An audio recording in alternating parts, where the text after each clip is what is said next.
在节目开始以前，别忘记订阅并按下小铃铛，不要错过乐手巢的更新哦。如果你需要乐器的火力支援，也可以上乐手巢的外手 Mart。 So, it's our pleasure to have you here. Thank you. Yeah, even though I kind of feel like, for every interview video I say, I always say, oh, it's a pleasure to have blah, blah, blah, blah. Right. Yeah. So, obviously we know who you are, right? But then could you also tell the audience briefly about, your background? My background. It's long. I've been doing this a long time. Nick DiVirgilio here. How you doing, everybody? I come from Los Angeles, California originally.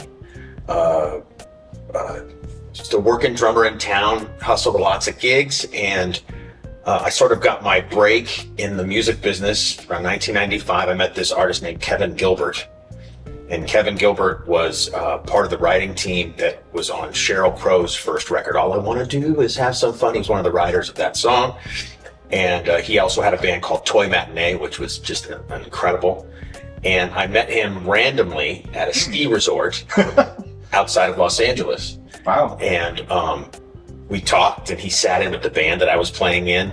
And we made a connection because I was a big Genesis and Phil Collins fan, and he also had that thing as well. About 6 months later, he called me because there was a festival happening in Los Angeles, and he wanted to perform an old Genesis record. Remembered that I liked that stuff. Asked if I wanted to do it. I said yes, and I did it. And from that, I joined his band. Right. And at that point, my whole career changed because all of a sudden I was I was just playing any gig I could get, cover gigs, weddings, bar mitzvahs. I mean, the typical thing you would do in LA as a musician. And then I was in a group of big producers and record makers and just people doing much higher end things.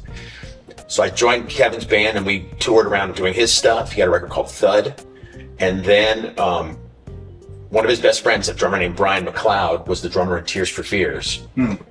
And we had started a band, the three of us, me, Kevin, and Brian, called Caviar. That was starting to happen, and another Tears for Fears tour came. Brian didn't want to do the tour and recommended me. Then I was in Tears for Fears for 15 years at that point. So it was like totally because I met another person, we became friends, and that's how a lot of my gigs happened throughout my career, is being recommended or referred by someone else. So that's totally, any young musician out there, go out and make relationships, because getting gigs so much of the time comes from relationships. Right. Even more than how good you play. So from Tears for Fears, also through Kevin, I was able to find out that Phil Collins quit Genesis and they might be auditioning new drummers. And so I was in London with Tears for Fears, and I found where the management company's office was in London, and went down and invited them to the Tears for Fears gig. Right. I had the first CD from my band Spock's Beard to give them for something to hear, and then said, if there's any way I could possibly get an audition, that'd be great. And they called me about 6 months later again. I sent some more songs in. Then they flew me to England to audition, and I got this Genesis recording gig. Crazy.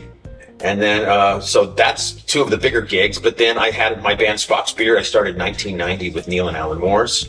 And I had Spock's Beard for 20 years, made 10 records and a bunch of DVDs and all kinds of stuff. I joined my current band, Big Big Train, in 2007. And that's still going strong. In fact, I'm touring with Big Big Train immediately after the Mr. Big tour. I go to England for our biggest European tour ever. And throughout all that, I've done a bunch of those stuff. Cirque du Soleil, we're going to talk about later. I did that. And then after Cirque du Soleil, I went to work at this company called Sweetwater in the States, the biggest online gear retailer in the country, doing web content and working in our recording studios. Yes. And then through all of that, lots of sessions and just, always hustling other work and making records, some solo records of my own. Yep. And typical sort of musician stuff. Right. Okay, so obviously you're in Taiwan touring with Mr. Big. Yeah. Right? So could you also tell us the story about how you landed the gig with Mr. Big? Okay. It's a cool story. But again, it's all from knowing somebody. So I've known Paul Gilbert since somewhere in the early 2000s. I've always knew of him, of course, as a player. Of course, yeah. I was a fan of Mr. Big and Pat Torpey as a drummer and all those kinds of things from the early days of the band. Paul opened up for Spock's Beard on a show in Budapest, Hungary. just kind of happened to work out that way. So that's when I first kind of saw him play live and all that kind of stuff. Fast forward many years later to Sweetwater. One of the things we do at Sweetwater is we have a bunch of artists come in for master classes and workshops and all kinds of things like that. And Paul and Billy had been to Sweetwater, come there all the time to do these things. And whenever Paul would come to do a recording workshop, I would be his drummer. And, you know, obviously we knew each other. So and we did, I don't know, did that 4 or 5 times. And then last August, he wrote me an email and said, Mr. Big was thinking about going out to do their final tour. Is that something I would be interested in? And I said yes, very quickly. I responded to the email in about 5 seconds. And that's how that all started. And so we went through a process of me recording and filming myself playing to some songs and singing and stuff like that. And after they saw a few of the videos that I sent in, they said, cool, you got the gig. Nice. Yeah. And you said it was last August. That's when I got the first email. Yeah. Right. And so how long did it take you to learn all the songs then? Well, I mean, off and on till earlier this year, you know, a month before the tour. I did it in chunks. Right. Because I was still working and I was recording stuff for my band Big Big Train. So there was other things going on. So I just kind of did it in chunks. One of the things I did a lot was just, I made a Spotify playlist of everything in the set and even some extra ones and listened to the songs a lot. Yeah. Just to really learn the tunes, even before starting to play the drum parts. So, and then about the beginning of this year, I started just practicing quite a bit. Right.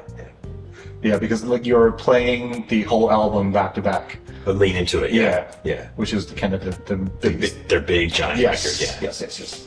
Okay, so you know, knowing that you're a DW artist, and could you tell us a little bit about your rate that you usually use and how is it, or you know, if it is different from what you usually use in Mr. Big? It's close to the same. Right. It's 2 rack toms, 2 floor toms, kick and snare. I have a second snare set up because that's my typical setup with Big Big Train. And once we got to rehearsals, I realized I didn't need to use the second snare, but we have it there because it looks cool. But yeah, the typical collector's series maple kit that I'm getting here.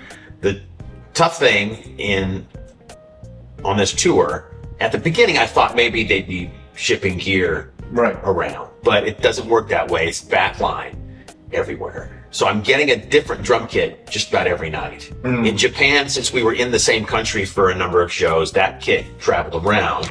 Right. But in China and then in Korea was a different kit, and in Hong Kong was a different kit. Tonight in Taipei will be a different kit. But they've all been DW Collector Series, same sizes. Right. 22 by 18, 10 by 8, 12 by 9, 14, 14, 16, 16. So that makes it pretty similar. And DW's really consistent. The kit yesterday in Hong Kong was an older collector's maple, but it still felt really good. It sounded great. Sometimes you have to deal with, when you're working with backline, sometimes maybe the heads aren't. I got used ambassadors on the kit in Hong Kong. Yeah, with little pits, but they still sounded great. So, the setup is really the same everywhere. I have a great drum tech. Jose Baracchio has been working for Mike Portnoy forever. So he is a total pro, and my drums are set up perfectly every time I go in. I did bring my Sabian cymbals with me. I have an old Pearl Eliminator double pedal that I brought because it feels like putting on an old pair of shoes. Obviously DW pedals are amazing, but it was really comfortable. So at least I know I have that every night. Right. And you know, this tour, as I mentioned, you've already done a few gigs, right? So how has it been so far? Amazing. Yeah, great. It was a trip going from the second gig, because in Japan, they're big everywhere, but in Japan, it is like an extra thing to it because it's a huge country for them. So going in we did this festival in China, which was great, my first gig. Had some travel craziness happen. I missed my flights coming, so I had to fly all the way to China and arrive the day of the first show. So my head was all over. But going into Japan and seeing the weight and the bigness of it all was a trip, especially for my second show. And then playing Budokan in Tokyo, this iconic venue, for my third and fourth shows was quite amazing. Great energy. They're really nice guys, and They're being patient. I mean, everything sounds really good, but only doing 3, 4, 5 shows so far, I'm still kind of getting all the little nuances together. Right. Crash cymbal here, drum fill there, that, the little bits, I'm still dialing in. It's really close, but it's just those little things now that I have to really lock in place. Right. Well, I would assume that you have to rehearse with the whole band prior to going on tour, but has that happened a lot or just a few? We rehearsed for about, 5-6 days before we came on the road. Right. Because Billy just came off of the Winery Dogs tour. He arrived home, had 1 day off, came up to Sweetwater because we rehearsed there for 5-6 days. They went home for 4 or 5 days and then came here. So it was like, it was all happening very fast. Right. So so it's still a relatively new chemistry. Totally. Yeah. So that's why you say you need more time to get to know the band better, so that how to work. You put icing on the cake. Totally. Yeah. And each gig is getting better and better and better and better and better. Yeah. Yeah. And now that you're back on tour, how do you feel about has the pandemic, COVID affected anything, or what's different kind of thing? Well, for me, I was very lucky through the pandemic because I had the gig at Sweetwater. So nothing really changed for me because I hadn't been touring that much prior. I had my band Big Train tours, but they were always in smaller chunks. And it was usually only in the UK. We're still trying to build and spread the band. So it was usually just UK based. We did a couple of German festivals and stuff, but it wasn't a lot. A couple of weeks here, once a year kind of thing. So having Sweetwater, I had my steady job and I was still making videos and recording all through the pandemic. So I was very lucky that I still had that, because during the pandemic, most people were home buying music gear to do stuff at home because they were stuck at home. So we sold a lot of guitars and drums and recording interfaces and just that kind of thing. So that's what I did. But since my Cirque du Soleil years and touring private, I've been itching to get back out on the road again. It's been a long time. My kids are grown.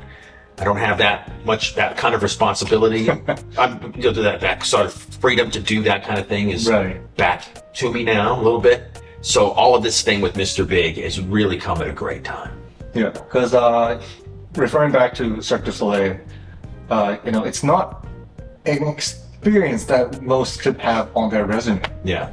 Yeah. So could you also, tell us a story about, how the Cirque du Soleil thing happened, and how does it feel like to be playing in Cirque du Soleil? It was a great experience. It was, the reason that happened was, I said I was in Tears for Fears for 15 years, right? And I had my band Spock's-Beard and doing other stuff. But around that time, late 2007, 8, 9, 10, Tears for Fears only toured maybe a month or 6 weeks a year. So it wasn't enough to pay the bills and make enough money. So I was really scrambling around and work was really slow. And I knew of Cirque du Soleil for many years, especially coming from the States, and I was in Los Angeles and Las Vegas. There was like 6 Cirque du Soleil shows permanent in the casinos, lots of touring shows.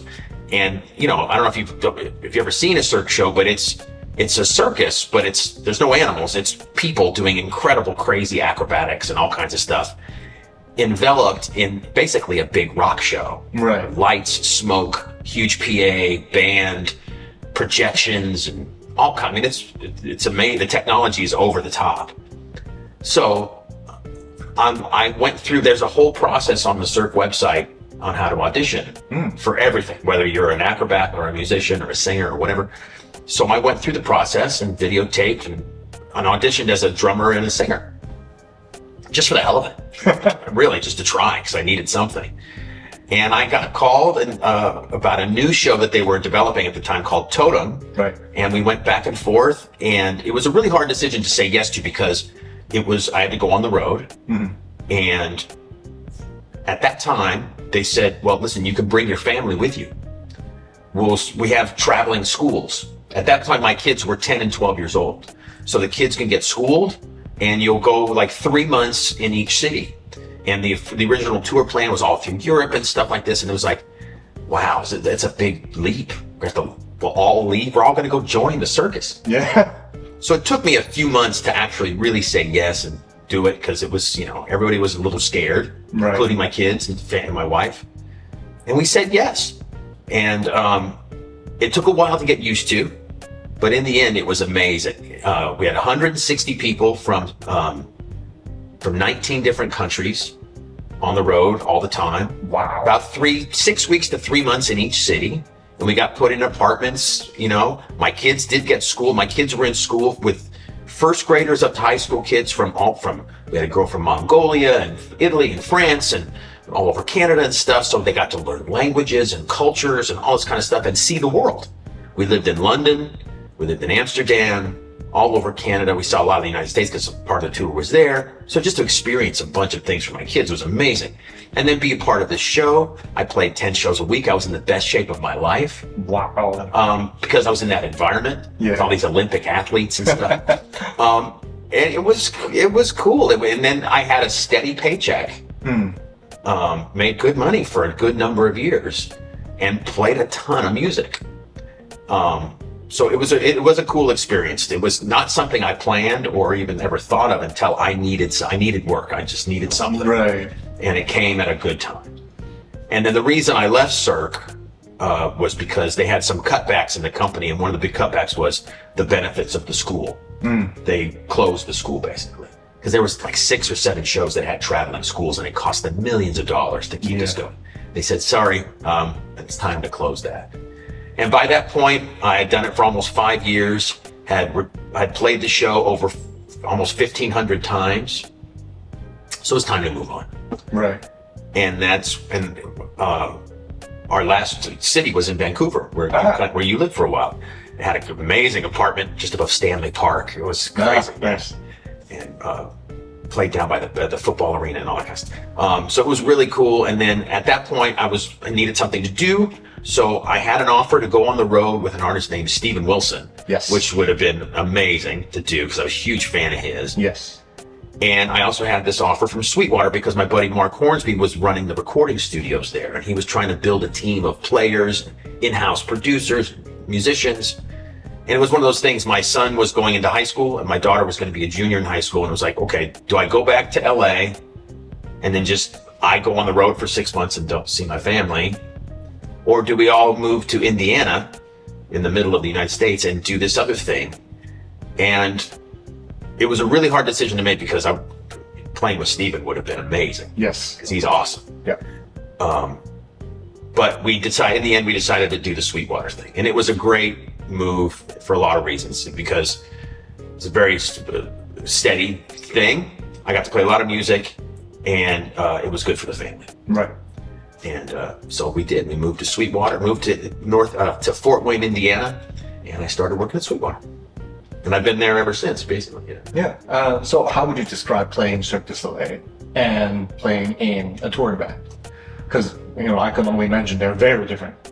Well, yes and no. They are and they aren't, because you're putting on a show every night. You're not the focus of the show all night long. There are certain points. So I had to wear makeup and a full costume and all of this stuff, because that's Cirque does. Some people have really elaborate makeup. Mine wasn't so much, but I had the whole garb. And I also got to sing and go out and play guitar in one song on stage. So there was points of the show where the band is sort of featured. Right. But the rest of it, the band is in the background. You sort of see them. I had a drum booth that I played in the back. That was really different. So I wasn't on stage. But I ran all the computer, because we were locked to computer and had Ableton running and all kinds of stuff. So I ran all of that. I was assistant band. I would conduct the show. So it was a lot of responsibility to it. And it was just a different way of performing. Right. But you're still showing up every time. Shows at 7 o'clock, downbeat, you play the gig, you entertain the folks. And so it's similar in that way. Yeah. Touring with a rock band like Mr. Big, I don't have to wear makeup or a costume, which is cool. and we're the focus of the show. Yes. So in that respect, it's different. But thankfully, the show that I was in, Totem, it was very It was all about a sort of Native American, Native Canadians, First Nations thing. So it was a lot of drumming, which was cool, because some Cirque shows can be very mellow musically.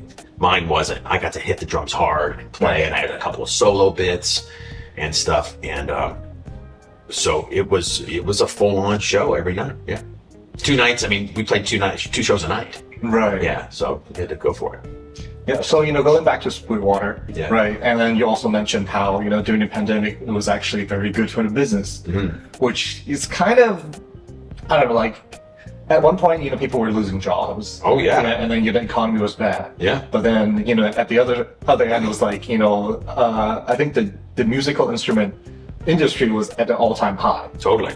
Yeah. I don't know if it was the same here in Taiwan or China or whatever, but in the States, they gave people some money to help them out. Yeah. Everybody got a check for a couple $1,000 here or there, that kind of stuff. So, and people spent that money on stuff to make them feel good. Yeah. And so many people, because people, they were losing their jobs, they were stuck at home, they couldn't go out and this kind of stuff. So a lot of people learned how to play guitar or learned how to do whatever and record songs. So yeah, Sweetwater was very smart in the fact that they saw it coming and bought a ton of inventory, way more than they ever did before. Just stocked the warehouse. Right. And so they had, when people needed, I need a little Apollo interface or something, Sweetwater had it. Right. It was that kind of thing. What's it like to be working at Sweetwater, especially, in your position, because you're in the video side, you're also in marketing, right? Yeah. So you get to play with the newest gear, right? And, how do you feel about that? It's cool. You definitely get, I'm playing with gear every day. So that's as far as a job is concerned, that's pretty cool. Now, when I first started at Sweetwater, it was, the recording studios were really they were pushing that quite a bit. So one of the big reasons I went there is to be part of the recording studios. Because we're, bringing in artists, we would be the house band, this kind of stuff. So that was happening. My job was like 70-80% recording studios and 20% making content. Right. And content back then was a little bit different. It wasn't as elaborate as it is now. And over the years, it's sort of switched. Now I do probably 90% content and a little bit in the recording studios. That's just kind of the way it went. And, content is king now. Yes. Very elaborate videos with, stage setups, and we have our own video studio and Blackmagic cameras and and just all the high-end gear you can possibly think of. And we travel around to factories and to different manufacturers and see stuff. So it's I try to be as entertaining as possible. What's cool about it is I get to learn the stories behind the gear, which I never really did before. I was a Mapex artist for my whole professional career before Sweetwater. And I, knew the guys there and how they made their drums and stuff. But now I'm at Sweetwater, I kind of get to play with all the brands and learn the stories behind the brands and the companies, the reason behind what the companies do. And every company, they all make great gear, but their philosophy is a little bit different from company to company. So you learn that and you make great relationships and learn why and how these things are made. And it's a lot of cool education and neat to see the background and how things are done from the manufacturer's perspective. So anything in particular struck up to you? Like, you mentioned that you were an Apex artist before that, and then you kind of moved to DW after landing the gig. So was that an example? That is one example. I mean, the reason I'm playing DW is because they've been really good to me. I've always wanted to play. I love the drums. It's kind of like an iconic American brand and that kind of stuff. And John Good, one of the owners, is, he's an iconic person in the drum manufacturing world. And I just got to know them, and there are the artists that play DW. There's a lot of great players and stuff. And I was just able to, they got behind me doing this kind of stuff. I mean, literally every company is great. I did some other stuff with some other companies on other tours, like my band Big Big Train went out pre the pandemic, and I got to play this great Ludwig classic maple kit. I did some stuff for Sonar in the back, and that's all because of working at Sweetwater. Right. These companies are cool with me playing their drums, and I give them some publicity, and we do videos and stuff, and then I also get to play this great gear. So playing for DW it's an honor to do. I love the drums. They make awesome equipment, and their story is great too. So it all kind of stems from this gig at Sweetwater. Yeah, sounds amazing. Yeah. at least for a lot of people at YSL Life, we're like gear nerds. Yeah, for sure, yeah. So, having that experience of like, wow, I get to play with different things. Sure. Yeah, and I don't have to pay for it. Well, yeah. And it's amazing. When I say like all the companies make great gear, they really do make great gear because technology is really great now. And so even from the sort of the lower end, more or less expensive drums, they've got really good stuff there. And it gets down to what you like, what your preference is, because you can find great stuff from everybody. And then people get into it where, they play Tama and they always want to have that thing, which I totally get. You get into a brand where it becomes part of you. Right. And so that's what's special about it all. When you find what you love, you go for it and you find great stuff yeah. So we mentioned, how during the pandemic, it was actually, the market was, the biggest ever, right? So during your years at Sweetwater, what kind of other things that have you observed, like especially in the e-commerce side? How has the whole market changed? Because obviously back then, people would go to a retail store. Yeah. Right. So how has the buying experience changed? Obviously, Sweetwater is, again, the biggest online retailer. Well, when I first started, it was late 2014. There was maybe 800 people at Sweetwater, employees. I'm there now, there's over 3,000 employees. And I never thought, especially buying drums or guitars, you want to play a guitar before you buy it, or sit behind a drum kit. Even they didn't think that it was going to happen the way it did. But Sweetwater has gone above and beyond about when they get a guitar from the manufacturer, they take the guitar out of the box and they totally set it up. Right. You don't just get the guitar in the box from the manufacturer. They take it out, totally dial it in, take pictures, like hundreds of pictures and stuff. And so when you get the guitar, when it arrives at your doorstep, it's ready to play. And if there's something wrong, they'll fix it immediately. That kind of thing. So they go through this whole 49-point inspection and they dial in the intonation and the action and blah, blah, blah. So the guitar's ready to play out of the box. And whatever guitar you see on the website, that's the one you get. You don't get one that's the same model. You get that exact guitar. Because the guitars, they might all look the same. You get 10 Stratocasters and you look at the wood grain and you find the one with your favorite wood grain and you get that exact guitar. So people started to trust Sweetwater as, even though they didn't play the guitar first or the drum kit or whatever, they knew that was going to be ready. It was going to be a great piece of gear no matter what. And so they started to trust Sweetwater, and then it just exploded. They sell like 150,000 guitars a year or something. I mean, it's crazy numbers, right? Same with drums and stuff like that. And so over those years, as online buying started to become even bigger, we're only talking 6-7 years ago, Amazon got really huge and stuff like that. People just trusted Sweetwater, that whatever they said on their website or the salespeople that you talk to were giving them the correct information. Right. So there's a trust factor there that grew and grew and grew and grew. And now it's just an enormous business, $1 billion company with 800 salespeople. I mean, it's crazy how big it is.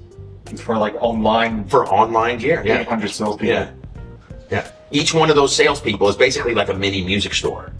They'll have 10, 20,000 people in their database, and they just call them and they sell. It's an amazing system. They've really dialed it in to a like fine working machine. Yeah. So you can say that from that we can see a shift on how people look at musical instruments, because again, they used to go in stores, they try a particular guitar and then they buy it, or guitar, drums, everything. Right. And now they're started to having the content helps, right? That's huge for us. Yeah, that's one of the major things that we have to keep doing. Content is king, and there's a lot of it. Yeah. And so we have, I do the drum stuff and some software and vocal and singing stuff, and we have 2 dedicated guitar guys, 2 keyboard guys. We have a new guy named D. Will, who is our DJ hip hop guy. So there's we're really kind of getting specific and making as much content as possible. Right. Because there's lots of competition out there too. We're not the only ones. We're a big one, but we're not the only ones doing it. There's other companies. There's, plus there still is mom and pop and brick and mortar shops to go to as well. So there's a lot of gear out there. It's amazing and we're into selling used gear now too at Sweetwater, a thing called Gear Exchange. So it always blows my mind. It's like, so we sell 150,000 guitars a year, and there's also all the used guitars that get sold every year. Like, where does it all go? You know what I mean? Where does all this gear go? But people actually, it's a big world. People buy it. It's crazy. Yeah. So, we enjoy your demo videos, Thank you. Yours and your presentation, right? So how would you recommend, or, what are suggestions from you to other people wanting to do that sort of thing as well? Unboxing, product demos. Yeah. I just try to be as entertaining as possible because it can be very dry watching someone just demo a piece of gear. And if someone's gonna take the time to watch you play with a piece of gear, I just try to make it as fun as possible. Right. So a lot of times I'll write a piece of music to play along to, original music to play along to. I did some acting when I was a kid, so I'm sort of comfortable in front of cameras, so I try to be a little bit goofy sometimes and just have fun with it. Because if people get bored watching a video, they'll turn it off in a few seconds. So that's the key. You want to try and engage with people and just have a good attitude and make it as entertaining as possible. Yeah. And, we see from that, we see a lot more, bedroom musicians. Yeah. Right? Not even just the guitars, because we see on Instagram, on TikTok, there are a lot of solo drummers. Oh yeah, there's a lot of them. Yeah. Yeah. So, you're kind of in that position, where you do your own, the front of the camera, like Sweetwater, that kind of thing. Mm-hmm. But you're out on a tour. Yeah. Right. So how would you suggest, or also recommend to those people who want to sort of get out of their bedroom? Just get out of the bedroom. You have to get out of the bedroom. I mean, we're in a world of influencers, right? Right. The influencer thing is huge for Sweetwater too. We work with a lot of influencers. They make their videos and recommend Sweetwater on their videos, all that kind of stuff. And that's all business and that's all great. And it needs to happen. But music needs to be played with other people. You just got to get out and do it with other people. I don't know how else to really explain it because I've met a lot of these influencers, fantastic in what they do by themselves. But then when they get into an environment where there's other players, you're playing with other musicians and playing songs, it's a little bit shaky because they're just so used to being by themselves. Exactly.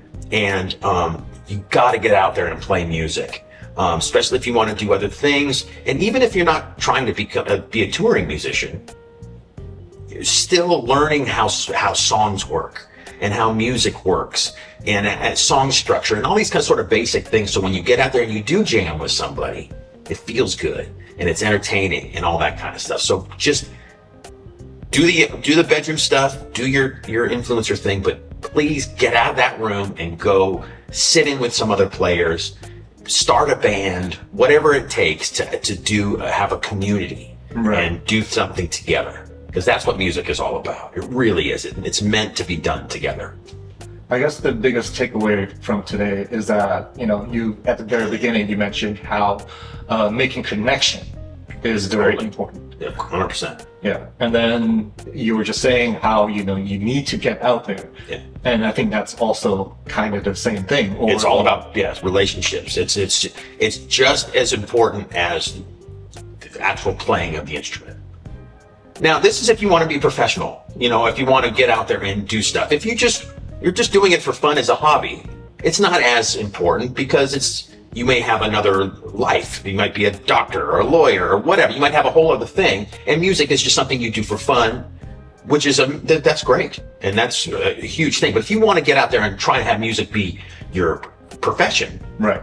That's mainly what I'm talking about. You got to get out there and just build relationships and meet people and see how the world works, because that's huge education, and that's kind of where the gigs will come from and the work will come from. Yeah. Wow. Just thanks for everything. I appreciate this interview. Thank you. I love just getting out there more in the world. It's an awesome experience to be out here in China, in Taiwan, and because all of these places I'm traveling to are new experiences for me. I've never been here before. So seeing the culture, meeting the people has been an awesome experience. And thank you for watching. And just, I'll mention, just keep checking out Mr. Big's music and my band, Big Train. really trying to grow the band. So if you get a chance to listen to Big Big Train, it's really great progressive rock music. And your solo record? My solo record is called Invisible. If you go to my website, nickdivirgilio.com, you can find all of that kind of stuff. So yeah, bigbigtrain.com, mrbig.com, nickdivirgilio.com, and sweetwater.com. And DW drums, all of those. Check everything out, Sabian cymbals. It's a lot of good stuff out there. Just thank you very much. Okay, thank you. Thank you, man. Appreciate it.